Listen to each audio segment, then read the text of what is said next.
girl, ang inaano ko naman dyan is, ano, matanggal nila si Jinggoy. Actually, ang gusto lang talaga nila sa iba is bumaliktad. Like, para mabuo nila yung 16. So, they need, ilan ba sila ngayon? 11. So, they need 5 senators para mabuo nila yung 16. So, ang mga nakanganib dyan, 5 more. Kung sabihin natin si Migs and who's this? And JV, doon na sila sa 11 na buboto ng yes. So, they need 5 more senators. So, sino yung mga tina-target nila? Bongo. Oh, yeah. Bato. The 2 Villars. 4. Jinggoy. Villanueva. Cheese. And then Cheese. Kasi si Bato, malabo kung mawawala si Bato, di ba? So, kailangan nila si Cheese. So, 7. So, yun ang kanilang gusto nilang pilitin. Yun yung may mga sore spot. Yun yung mga may sore spot. 7. Si Bongo saka si Bato, ang ano nila dyan is ICC. The 2 Villars, negosyo ng mga bilyar. Si Jinggoy, saka si Villanueva, itong flood control. Si Cheese, Jinggoy, and Villanueva, itong flood control, Emerald. So, naka-ready na sila. Diba? So, ang ano nila dyan is kailangan magboto kayo ng yes na ma-convict si Sara. Pero the problem here is hindi naman sold yung 2 minority, yung 2 independent, si JV at saka na mag-convict kay Sara. Ay, baka mag-abstain din sila para lang masatisfy yung... pero abstain is basically oo. Kasi you need 16 conviction eh. That's what 16 years. 16 years, 16 years. Kahit matangay mo pa si Bato, ICC. Doesn't matter. Kahit naman maging makuha sa kanila yung Senate President, bakla. Kaya pa rin ba nila yung 16? That's the thing. Kaya pa rin ba yung 16? It's really difficult. Kahit mapunta sa inyo. Ngayon pa nga lang nagpag-gewang-gewang na kayo eh. Di ba? Actually, gusto lang talaga nila ng Senate President is yung papaboran lahat ng kapritsyohan ng prosecution. Actually, yun naman talaga yun eh. Gusto nila sila mag-handle ng impeachment trial kasi they have to milk the trial to the last drop. Na just like yung Committee on Justice, ipahiya mo, babuyin mo si Inday Sara to the maximum level.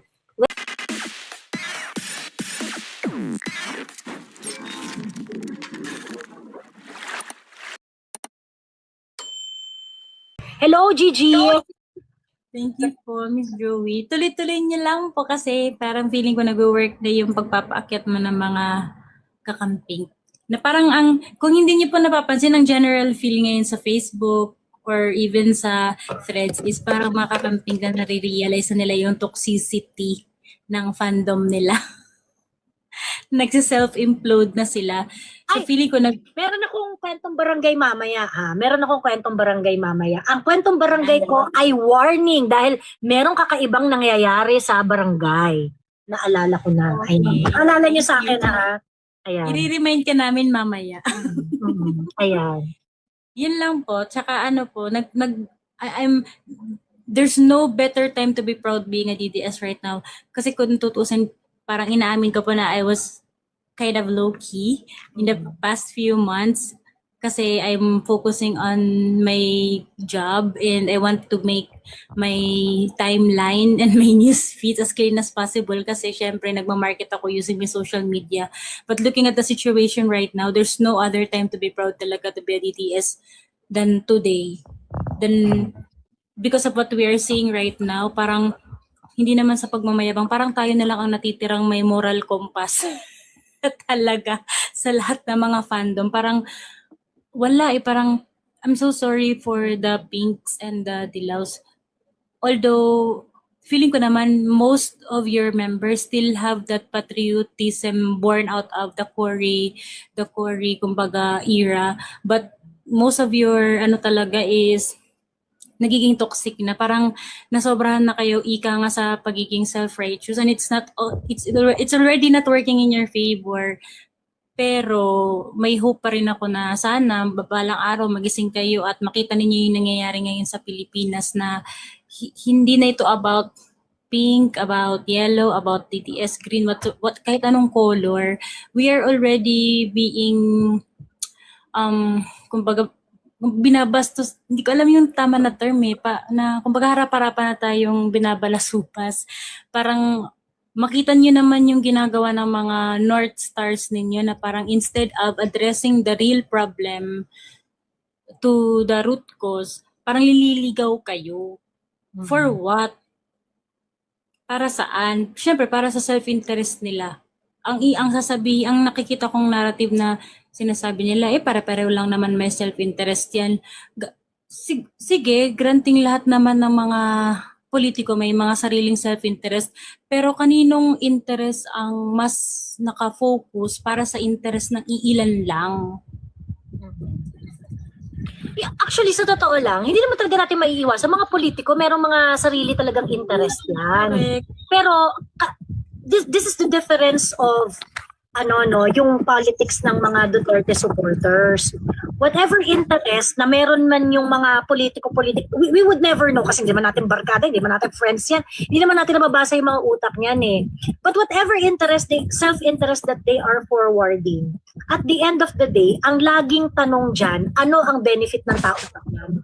Correct. Yeah, Ano ang benefit ng taong bayan yun? So ganun ang laging usapan diyan. There's really no point in parang philosophizing na parang hindi lahat sila meron self.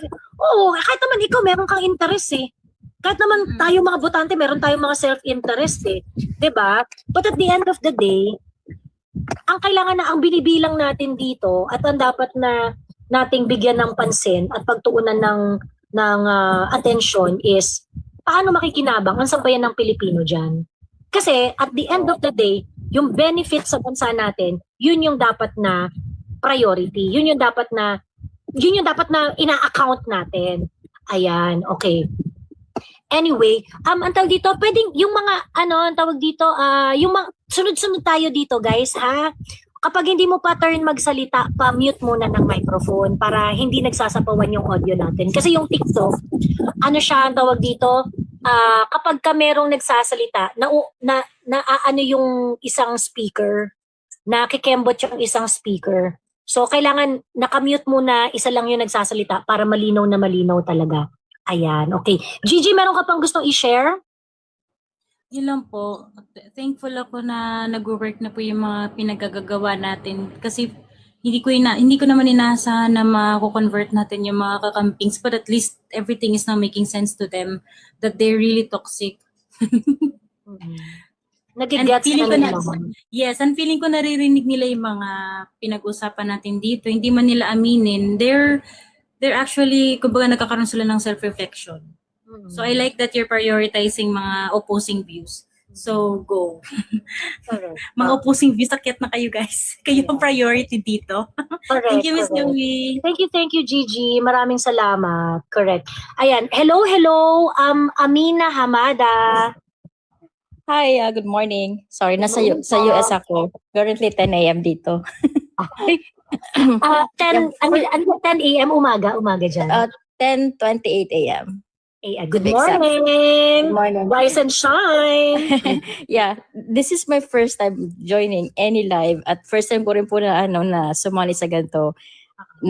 Actually pinapanood kita sa YouTube, and then may nakita ko parang nasa sa YouTube mo yung yung tag doon, yung parang pwede ka mag-join sa TikTok. So I do have this account, so I said maybe I have to open it, and then maybe I can say something. So sa akin lang, parang yung sa likod mo, yung nakalagay na 13 majority senators. Parang mayroon akong comment. Alam ko masyado nating parang pinipraise natin si Bato, but I also wanted to praise Legarda because she came from the majority side, but aside from Bato, I guess she is one of the reason why we have the majority slate, I can say. And for me, one of the reason I guess na Nagtagumpay na- mo mag-13 nagtagumpay, majority. yes. And Because she also, switch. I guess also like one of the reason also why Ligarda joined Cayetano or the Duterte's side because of his son. Yes. That's one of the Correct. Oo, tama. We barely noticed her, but because I always said, "Hey, because of Bato, we are in this side." No, it's not just Bato; it's also Ligarda. Yeah. By the way, I'm not fond of her. I am solid Duterte. I am like my Facebook account. I had so many fights. All of my my relatives, my cousin, marami na sa akin nag-unfriend dahil sa pagiging Duterte. Pagiging TDS ko. As in, nakikipag-away talaga ako. As in, halos lahat, may mga pamangkin ko, yung mga kapatid, not kapatid, mga pamangkin ko, relatives, dumating kami sa point na nag-unfriend na. So, basta solid ako, alam mo yun. Yun lang, parang gusto lang i-share. Thank you, Amina. Well, maganda rin ni-raise mo nga yung point na yan, yung about kay Ligarda. Kasi, talaga, yung mga pivotal talaga yung mga nag-switch. Pivotal si Bato. Kumbaga, i-recognize rin natin yung pivotal choice ni Loren Ligarda because we're not gonna get to 13 kung hindi siya nag-switch eh. 'Di ba? Kung hindi siya nag-switch. So, tama 'yon. And yung pag-switch ni Loren may cost. Tingnan mo, grabe yung bashing kay Loren, 'di ba?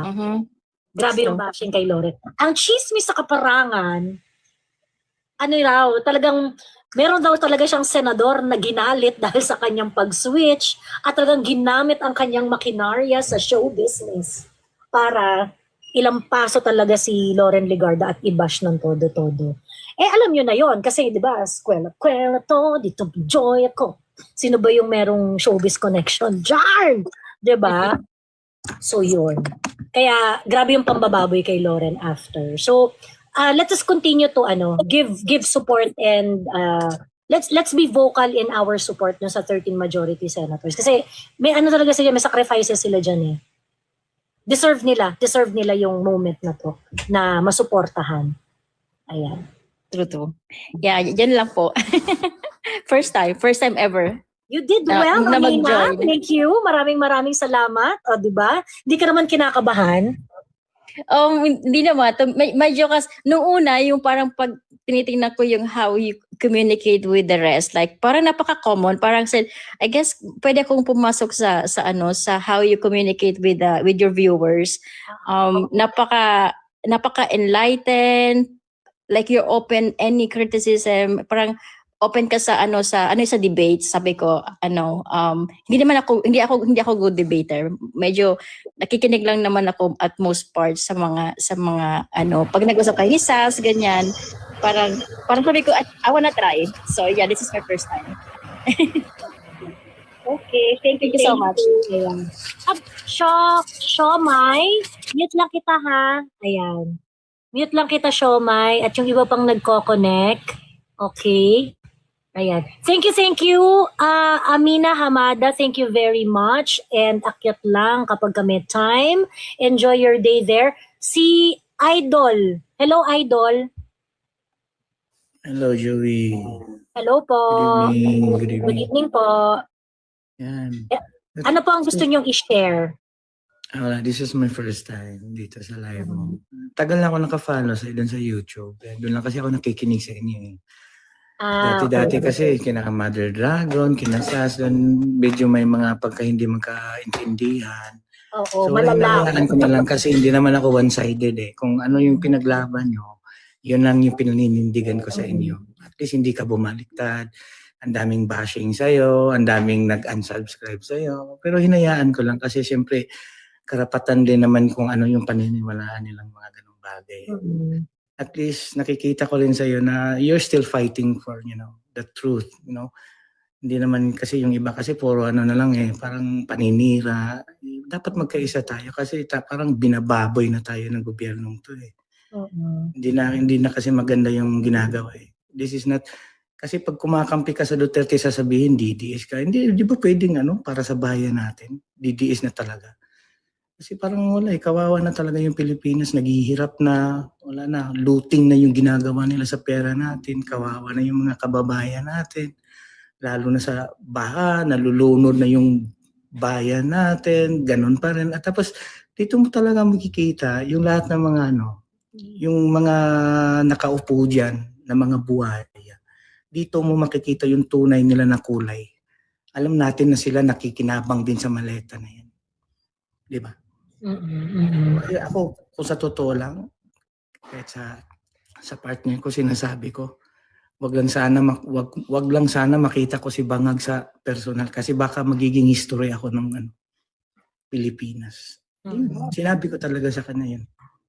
Totoo yun. Ikaw na ang magsasakripisyo. Grabe ka naman. Yeah. Buti nga di ko siya nakita nung time na talagang hinanap ko siya. Siguro God's will din yun. Baka Tapos pinipigilan ako ng wag ganito. Wag naman. Parang parang siguro parang hindi lang galit yung naano ko sa kanya, parang grabe talaga. Kawawang kawawa, parang hindi ko ma-explain kung paano niya ginagawa yung lahat ng mga ito. Sa lahat ng mga tulong na ginawa ng mga Duterte sa kanya, tapos ito yung kabaliktaran na ginawa niya. Tapos parang binaliktad niya lahat. Kasi nakikinabang lahat Gobyerno kasi natin ngayon sindikato. True. Ayan. Anyway, ayun. Ako naman so idol, wala naman akong pakialam dyan sa mga bashing. Minsan sinasagot ko, minsan pag hindi ko trip, hindi na. Kasi pinaka-importante sa lahat is, ay advocacy. So, exactly. Yeah. Yung mga tao, pag wala na silang ginagawa at may bashing lang ang ginagawa, magtanong kayo, okay? Pinagkakakitaan na lang kayo niyan sa social media. Okay? At wala na yan talagang pinaglalaban sa buhay. So, ganun lang. Pagka hindi sila consistent sa pinaglalaban nila, ibig sabihin, naghahanap lang yan ng clout at pinagkakakitaan lang kayo. Ayun. Ganun. Ako, ang tawag dito, kumikita rin naman ako dito. Pero kailangan i-follow nyo ako sa YouTube kasi doon may kita. Sa TikTok walang kita. Sa Facebook walang kita. So kung gusto nyo na ituloy ko ang aking ginagawa at suportahan nyo ako so that I can do this independently, suportahan nyo ako sa YouTube. Ayan, okay? Doon nyo ako suportahan. Okay. Anything else, Idol? Actually, supra ako doon sa YouTube. Thank you. Sige po. Ano pangalan mo sa YouTube? Supra. Supra. Okay. Ako kasi yun ang babalahura Kasi lagi ako sa SMNI. Kasi hindi ako laging... SMNI lang kasi yung yung tunay na nagbabalita. At saka sa doon ka lagi nanonood. INC channel. Yun lang. Yung dalawang yun. Yun lang yung Kasi lahat ng puro mga bias ng lahat bayarang media. Kasi tinitwist nila yung tunay na pangyayari. Para pang linlang sa mga taong mga walang alam. Kaya minsan yung katotohanan nababaliktad na Anong name ko sa YouTube? Ang name ko sa YouTube ay Joey Cruz. I-type nyo lang Joey Cruz. Ayan. Ilang beses ka nang doon, di ba? Yung mga account mo laging pinaano ng mga pink flower. I mean, kahit sa FB mo FB ko yung nati-take down. Actually, TikTok ko din. Marami akong TikTok account na nata-take down mo. Nakasubaybay ako lagi sa'yo. Hindi lang ako, minsan silent lang kasi ako, hindi ako nagko-comment. Nakikinig lang ako. Ayun. Anyway, ayan. Ano na yung doon sa Davao, kayo na Trixie, nakikita ko kayo doon, sila ni Tio Molino, sila ni lahat. Kaya attorney Trixie. Kailan natin i-flex ang silver play button? Pag dumating na. So pag dumating na yung silver play button, saka ako magla-live ng no holds barred. Tapos, pwede kayo magtanong ng kahit ano. Ayan. Okay? Yun lang yun, Joey. At least marami akong sasabihin pero I'll just give chance to the other. Ayan, paakyatin mo ako, sabi ni Sas. Dito ka sa Teka. Tatawagan ko si Sas sa... sige, thank you, Idol, ha. Maraming salamat. No worries po. Thank you. Diyan na si Baby Dragon. Ayan, sige. Sas. Teka lang, ilagay natin ang PayPal and Kineso ni Sas Rogando Sasot para ayan.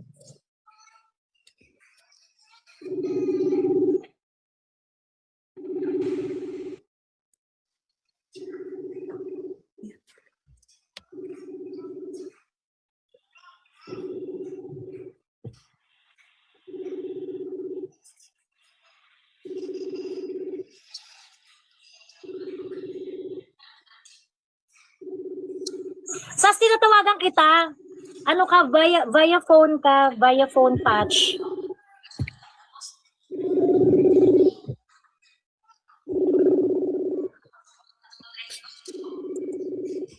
Ayan.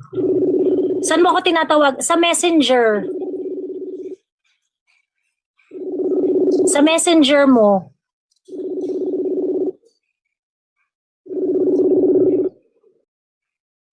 Ayan. Teka, sagutin ko lang si sagutin ko lang yung nagtatanong tungkol kay Villar. Mag-flip daw ba ang mga Villar? Nagsalita sa interview ni Senator Marcoleta, ni-reveal ni Senator Marcoleta, nasabi raw ni Camille, kung sino ang babaligtad sa 13, yun daw ang tunay na Judas. Ayun. Ako ang tatawag. O sige, go, go, go. Ayan. May video talaga. May video talaga. Ayan. O sige na, go. Bakit to? Anong ganap natin? Ang tawag dito? Napanood mo ba yung nangyari kanina? Oo, bits and pieces. Bits and pieces. Ayun. Oh, anyway, walang bumaligtad. Actually, meron palang bumaligtad. Ang bumaligtad pala si Mig Subiri at saka si JV Ejercito. Hindi naman sila bumaligtad. Namili na sila ng side. Nasa minority na sila. Well, hindi naman yun ultimate commitment kasi kumbaga organizational lang naman yun eh. Organizational lang siya. So hindi siya yung alignment of votes across the board. So for organizational purposes, they want to be identified as part of the minority. So walang commitment na they're going to be on the same voting block for any issues, ganon. Organizational lang. Pero girl, ang inaano ko naman dyan is, matanggal nila si Jinggoy. Actually, ang gusto lang talaga nila sa iba is bumaliktad. Like, para mabuo nila yung 16. So they need, ilan ba sila ngayon? 11. So they need 5 senators para mabuo nila yung 16. So ang mga nakanganib dyan, 5 more. Kung sabihin natin si Migs and who's this? And JV, doon na sila sa 11 na buboto ng yes. So they need 5 more senators. So sino yung mga tina-target nila? Bongo. Oh, yeah. Bato. The 2 Villars. 4. Jinggoy. Villanueva. Cheese. And then Cheese. Kasi si Bato, malabo kung mawawala si Bato, di ba? So, kailangan nila si Cheese. So, 7. So, yun ang kanilang gusto nilang pilitin. Yun yung may mga sore spot. Yun yung mga may sore spot. 7. Si Bongo saka si Bato, ang ano nila dyan is ICC. The 2 Villars, negosyo ng mga Villar. Si Jinggoy, saka si Villanueva, itong flood control.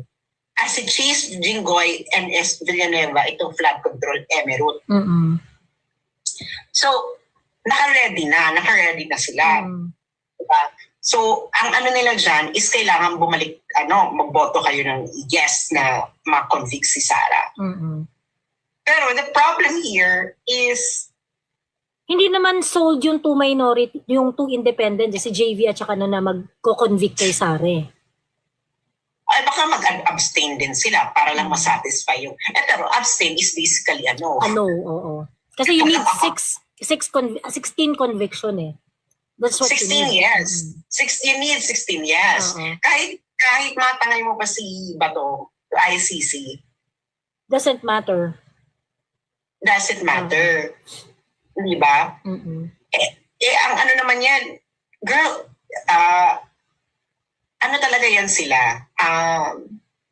And kahit naman maging makuha sa kanila yung Senate President, bakla, kaya pa rin ba nila yung 16? That's the thing. Kaya Yeah, pa rin ba yung it's 16? really Kaya difficult. mapunta sa inyo. Kaya mapunta sa inyo. Ngayon pangalan, nagpagigewang-gewang na kayo eh. Di ba? Actually, gusto lang talaga nila ng Senate President is yung papaboran lahat ng kapritsyohan ng prosecution. Oo. Actually, yun naman talaga yun eh. Gusto nila sila mag-handle ng impeachment trial kasi they have to milk the trial to the last drop. Na just like yung Committee on Justice, ipahiya mo, babuyin mo si Inday Sara to the maximum level. Whether you get the votes or not, at least mababoy mo siya. With Alan Peter Cayetano as the presiding judge, malabo yun. Kasi procedural si Alan Peter eh. Susunod yan sa procedure. Mag-a-adhere siya. Magbibigay siya ng patas na procedure sa trial. It will be procedurally fair. Ang gusto kasi ng prosecution has to be procedurally unfair to their benefit. Yes, kasi they want kumbaga kung si Soto yan, bibigyan niya ng mabonggang-bonggang airtime sila De Lima, di ba? Yung mga prosecutor. So mega present talaga sila dyan ng kaso na talagang kala mo, inapi talaga yung mga pek-pek nila ng bonggang-bongga ni Inday. Yung mga ganong etyo. So, yun yung mawawala sa kanilang pagkakataon kapag si Alan Peter ay ang presiding judge. Actually, alam mo, nabilib din ako sa diskarte ni Cayetano, sa totoo lang. Bilib ako sa diskarte niya. So, syempre, sila na ngayon magde-decide kung sino ang Senate Blue Ribbon Committee. Sila na ngayon ang may hawak ng Senate Blue Ribbon Committee. Bex, bababuyin nyo kami? Kakasuhan nyo kami? Lahat ng public accountability issue, investigahan namin sa Senate Blue Ribbon Committee. Babuyan ang gusto ninyo? Ano nga ang gusto ninyo? Sige. Kami na may hawak ng beat ngayon. Makakapalag na kami. Hindi na to yung parang, oy, sundin mo ang gusto namin. May leverage na yung 13. May leverage yung 13. Diba? So, kahit pa paano, may depensa sila, may ano sila, makaka-pushback sila. Hindi na sila mga helpless kitten. Di ba wala pa namang, wala pa namang new Blue Ribbon Committee Chair? Wala pa. Ayaw tanggapin ni Marcoleta. Yun ang kwento ha. Yun yung usap-usapan. Ayaw tanggapin ni Marcoleta. Gusto ni Marcoleta, vice chair lang siya. And I think it has something to do with syempre, alam mo naman si Marcoleta, matandang politiko to eh. Ayaw niya yung nagmumukha siyang atat sa pwesto. Kasi siya nga yung bumabarda kay Ping Lacson ng bonggang-bongga nung si Ping Lacson yung Senate Blue Ribbon Committee Chair. So, siguro baka ayaw niyang magmukhang atat sa pwesto and things like that. So, ang commitment niya is vice lang siya. Ang nagfo-float na pangalan, Pia Cayetano. In fairness, babae naman. At lawyer. Lawyer. Din. So, sa totoo lang, magaling talaga si Alan Peter. Magaling talaga siya. Kasi ang eksena dyan is like for example, no? Doon makikita na si Alan Peter Cayetano could be fair kasi nahigwaan yan sa kasi Inday eh. Correct. They don't look eye to eye exactly eh, 'di ba? Yeah, mahidaan yan. 'Di ba kaya nga hinarang nga ni Inday yung kay APC, si Velasco yung kanyang sinulong. 'Di ba? Tapos ano pa ba? Ang ano nila dyan na si Alan Peter ay magiging procedurally fair. Na aminin natin sa hindi, kung pwede pa rin mag-factor in yung kay Alan yung ako, chance ko na to. Chance ko na itong terisin si Inday. Yung nga ganyan, yung pipitik siya ng ano, hindi rin natin alam yan. Pero, yun nga, pwede siyang maging fair. Hindi, I believe that he's going to be fair. Yeah, I really think that kasi si Tito Soto, meron din siya kay Inday. Kasi tinalo siya ni Inday sa eleksyon di ba? Di ba? Ang daming actually ito talagang Senate is test ito ng personal, meron tong personal emirate involved, mga nakabangga ni Inday, and meron din tong party influence. Kasi syempre ang founders ng mga party, mga oligarch. Mga oligarch. Mga oligarch. Oo. Kaya kayong isa, di ba? Nakita natin ka dito, yung nationalista, yung kay Villar, parang meron na siyang, parang pinapakita niya na sa atin kung kanino siya makikipag-align sa 2028. Hindi ba? Kasi ano ba mga major dyan na party, di ba PDP laban? Ilan ang PDP laban dyan? Tatlo. Bato, Bongo, Robin. Tatlong PDP laban. Tapos ilan ang NPC? NPC ba? Ano bang partido ni Aimee? Sandali. 2025 National Election Center, Philippines. Si Marcoleta, hindi PDP si Marcoleta. Guest candidate lang si Marcoleta. Independent si Marcoleta. Ang inaano talaga natin dito, yung talagang miyembro ng PDP. Political party. Oo. Okay.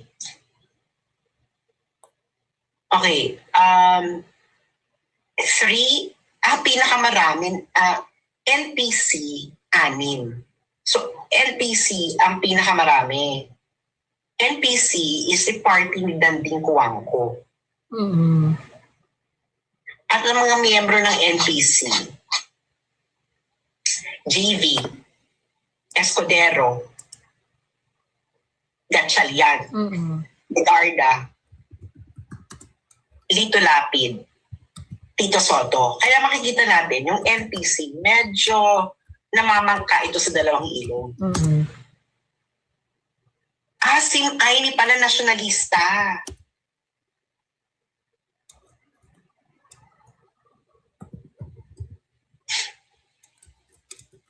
Si Camille nasyonalista. Si Aimee nasyonalista. Si Pia nasyonalista. Si Mark Villar nasyonalista.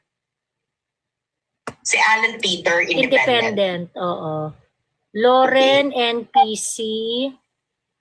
Tito Soto, NPC. Pia, NPC. JV, NPC. Teka. Teka. Ilan yung NPC? Ang dami palang NPC, ano? NPC dominate. Ano di ba siya?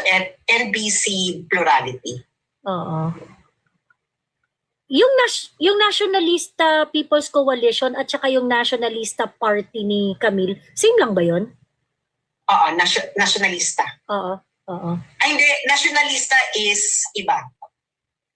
Iba yung kay Camille at saka kay Mark. Nationalista si Camille at saka si Mark. And then, okay. Nationalista Party, Mark, Camille, Aimee. Yes. At saka,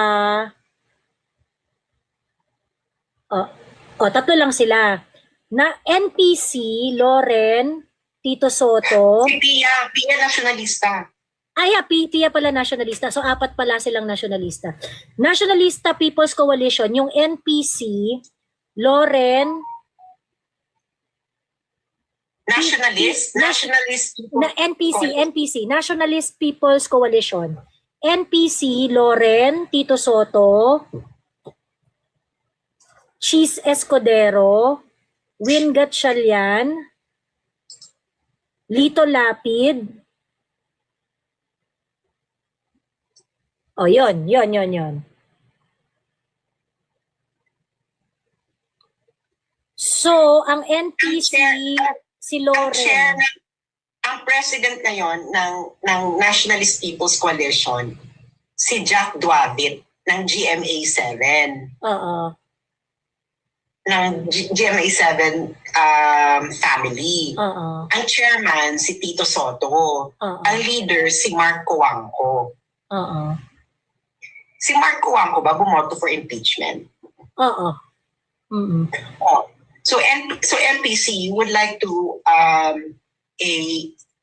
propose a possible presidential candidate Mm-mm. Mm-mm.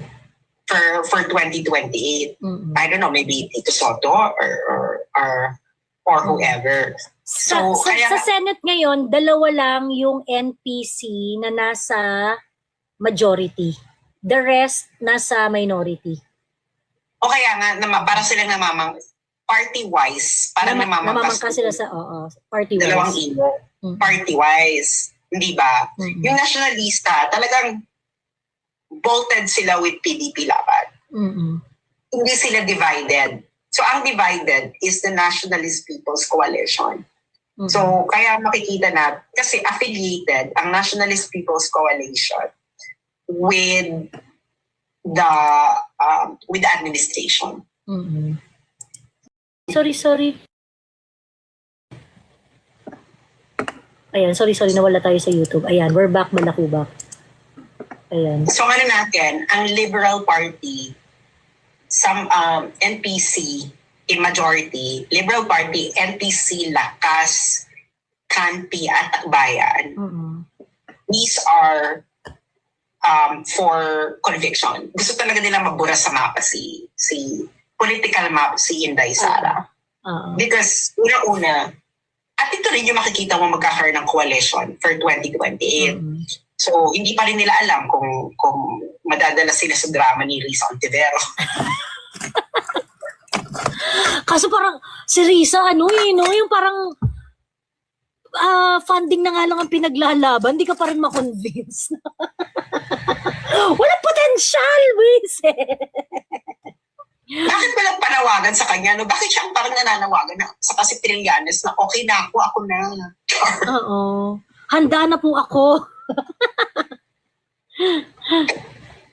Kasi of course, no, si Lenny, girl, no one wants to run as a for second presidential run in the Philippines. For second run, na wala kang chance manalo kung hindi lang funding lang talaga yung hanap mo. Kasi laki ng funding dyan, no? Campaign funds sa So, ang nakikita talaga natin dito, it's going to be ilan ba ang sure ball? Tingnan natin. PDP laman. Mm-mm. 1, Jinggoy, PMP. Ano talaga to? Sara all the way to. Oo. Jinggoy, Robin, 2. 3, 4, 5, 6. So solid yung 6, girl. Solid yung 6. Sa ano? Yan ang pinaka-solid na magnunong. Oo. So 18. So pag ito lang yung solid, 18, panalo ang makokonvict si Sara. Oo. So, ayun ang tingnan natin kung at least 3 na sino ba? Alan Peter? I don't think Siguro Alan Peter is going to convict. To convict Inday. Kasi kung nakikita natin yung archiving,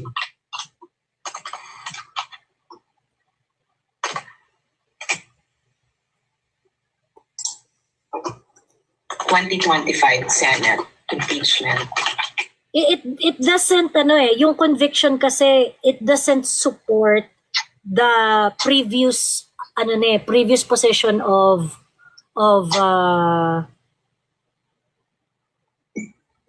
Alan Peter Cayetano. So I don't think siya na I don't think pupunta siya doon na magko-convict siya. Kasi tingnan mo yung archiving, no?